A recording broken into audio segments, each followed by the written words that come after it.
मैंने अपने चैनल पर एक वीडियो अपलोड करी थी जिसमें मैंने आप सभी को बताया था that 11 students have moved to supreme court requesting further postponement of NEET and JEE exam. अब लेटेस्ट अपडेट ये आया है कि एक और पिटीशन सुप्रीम कोर्ट में फाइल हुई है जो कि गुजरात पेरेंट्स एसोसिएशन ने फाइल करी हुई है, जिसमें उन्होंने रिक्वेस्ट किया है कि जेईई एंड नीट 2020 में फर्दर डिले ना हो, सितंबर में ही ये एग्जाम कंडक्ट कराया जाए। अब देखिए, जब तक सिर्फ एक पिटीशन गई हुई थी तब तक तो चांसेस बढ़ रहे थे कि नीट और जेईई का एग्जाम फर्दर पोस्टपोन हो सकता है, लेकिन अब क्योंकि दूसरी पिटीशन भी आ गई है तो अब हम कुछ नहीं कह सकते कि सितंबर में आपका जेईई और नीट का एग्जाम होगा या फिर फर्दर पोस्टपोन होगा, क्योंकि अब चांसेस एकदम 50-50 हो गए हैं। दोनों पिटीशन सुप्रीम कोर्ट के पास चली गई है। हालांकि जो आपकी पहली पिटीशन थी जिसमें कि आपके एग्जाम को पोस्टपोन करने की बात करी गई है वो सुप्रीम कोर्ट में रजिस्टर हो चुकी है, लेकिन जो दूसरी पिटीशन है वो अभी तक रजिस्टर नहीं हुई है। शायद 10 अगस्त तक वो भी रजिस्टर हो जाएगी। 14 अगस्त तक ये सुनने में आ रहा है कि 14 अगस्त तक सुप्रीम कोर्ट अपनी पहली हियरिंग बताएगा। नीट और जेईई से रिलेटेड अगर कोई ऑफिशियल डिसीजन लिया जाएगा तो 14 अगस्त तक आपको पता चल जाएगा। अब देखिए, क्योंकि 2 पिटीशंस आ चुकी है तो हम कुछ नहीं कह सकते कि एग्जाम फर्दर पोस्टपोन हो रहा है या नहीं हो रहा है। आप देख रहे हैं हर दिन कुछ ना कुछ नया होता चला जा रहा है, तो इस टाइम पर बेस्ट यही रहेगा कि हम सितंबर को ही टारगेट रखें, क्योंकि आपको नहीं पता है, अब तो बिल्कुल भी नहीं पता है कि एग्जाम फर्दर पोस्टपोन होगा या नहीं होगा। क्योंकि एक तरफ कुछ लोग चाह रहे हैं कि एग्जाम पोस्टपोन हो, लेकिन एक तरफ वहीं कुछ लोग हैं जो कि चाह रहे हैं कि एग्जाम अब फर्दर डिले ना हो। मैंने जब 2 दिन पहले वीडियो अपलोड करी थी तो उस वीडियो के कमेंट सेक्शन में ही मैंने देखा कि काफी स्टूडेंट्स मुझे भी कह रहे थे कि मैम आपको क्यों लग रहा है कि that this is a good news. ये कोई गुड न्यूज नहीं है, हम बहुत सालों से प्रिपेयर कर रहे हैं और अब फर्दर एग्जाम पोस्टपोन हो गया तो हम लोगों की प्रिपरेशन में भी काफी फर्क पड़ेगा, क्योंकि बार बार उन चीजों को नहीं पढ़ा जा रहा है और कहीं ना कहीं हमारा स्टडी रूटीन अब मेंटेन नहीं हो पा रहा है। मैं इस बात से कंप्लीटली अग्री करती हूँ कि काफी स्टूडेंट्स हैं जो कि कई साल से नीट और जेईई एग्जाम की प्रिपरेशन कर रहे हैं और उनके लिए ये फर्दर पोस्टपोन होने वाली डेट उनके लिए कोई गुड न्यूज नहीं है। लेकिन मैं उन्हीं स्टूडेंट से एक चीज पूछना चाह रही हूँ कि अगर 13 सितंबर को आपका नीट का एग्जाम होता है और आपको 7 सितंबर को पता चलता है कि आप लोग कोविड-19 से अफेक्टेड हैं, तो क्या आप लोग 13 सितंबर को एग्जाम दे पाएंगे? चलिए, खुद को छोड़िए, अगर आपको पता चलता है कि 7 सितंबर को आपके घर में आपके पेरेंट्स कोविड-19 से अफेक्टेड हो गए हैं लेकिन आपकी कोविड-19 की रिपोर्ट नेगेटिव आई है, तो भी क्या आप 13 सितंबर को नीट उतनी अच्छी तरीके से दे पाएंगे जितना कि आपने सोचा था कि साल भर की प्रिपरेशन से आप दे सकते हैं? ऐसे ही कई स्टूडेंट्स हैं जिनके घर में इस टाइम उनके मम्मी पापा दादा दादी कोविड-19 से इन्फेक्ट हो चुके हैं। अब इस मेंटल स्टेट के साथ वो कैसे प्रिपरेशन कर रहे होंगे, आप खुद सोचिए।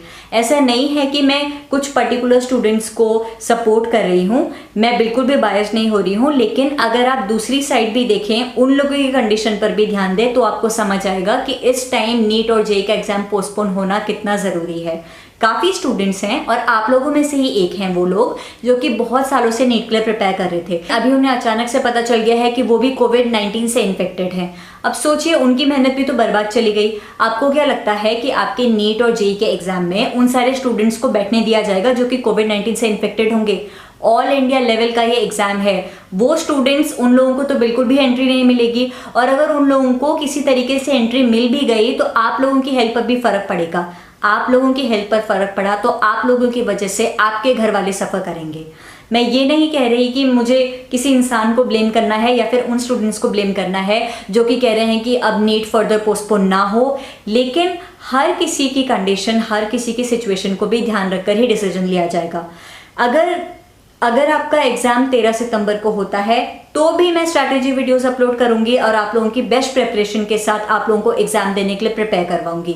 अगर आपका एग्जाम सितंबर से फर्दर पोस्टपोन होता है तो भी मेरा यही काम रहेगा कि आपको बेस्ट स्ट्रैटेजी प्रोवाइड करवाऊं। तो मेरी हेल्थ पर, मेरी वीडियोस पर तो कोई फर्क नहीं पड़ने वाला है, लेकिन ये एक एग्जाम आपका करियर डिसाइड करेगा। कहीं ना कहीं आपकी फ्यूचर डिसाइड करने में ये पहला स्टेप होगा। तो आप खुद सोचिए, अगर 13 सितंबर को या फिर जेईई का एग्जाम जब सितंबर में होने वाला है उस डेट में होता है तो उस डेट में एग्जाम होने की वजह से काफी स्टूडेंट्स के सपने पूरे होने से रह जाएंगे, क्योंकि वो कोविड-19 से इन्फेक्टेड होंगे या फिर वो ऐसी जगहों पर फंसे होंगे जहां पर वो अपने एग्जाम सेंटर पर नहीं पहुंच पाएंगे।